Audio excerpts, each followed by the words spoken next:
Have you ever felt haunted by a thought, but it wore someone's face?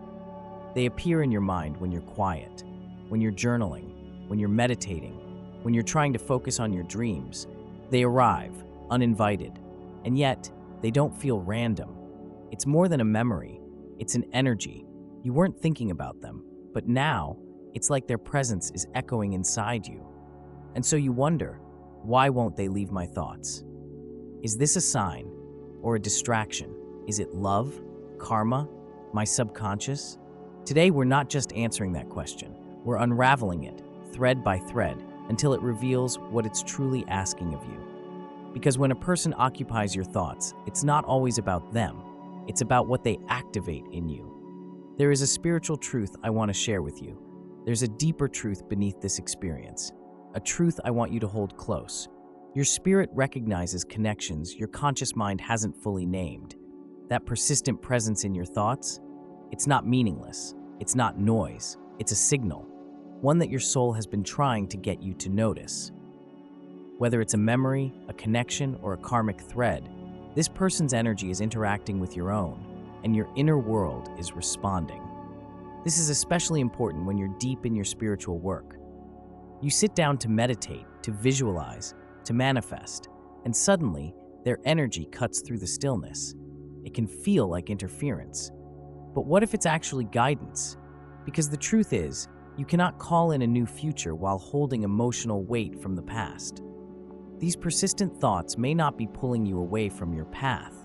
They may be pointing you towards something unresolved on your path. They invite you to pause and reflect, not on who they are, but on what they represent in your inner landscape. So instead of pushing the thoughts away, invite them in. Ask, what emotion is rising when I think of them? Is there pain here, or desire? Is this a bond I'm holding on to, or a wound I haven't released? Sometimes these thoughts surface because there's something you're ready to face, a belief, a memory, a version of yourself you've outgrown.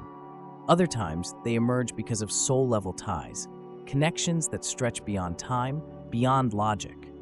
As Greg Braden, a spiritual teacher and best-selling author, teaches, the human heart radiates an electromagnetic field strong enough to influence the world around us. You are constantly sending and receiving energy, even from those who are no longer physically near. This is not about fantasy. This is resonance. You may still feel someone because your energies remain entangled. And in some cases, they might be feeling you too. But the purpose of that feeling isn't always reunion. It's often revelation. This is where Dr. Michael Newton's work on soul regression comes in. He spoke of soul families, soul contracts, and how certain individuals return to our lives again and again. Not to keep us stuck, but to help us grow.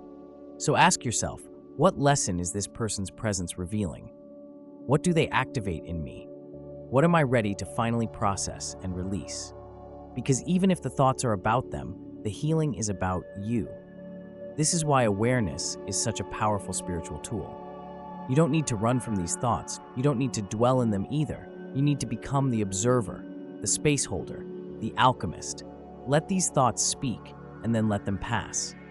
If they carry emotional weight, allow yourself to feel it and release it. If they inspire something within you, integrate that inspiration with intention. This is the way we walk here, on this channel, in this space.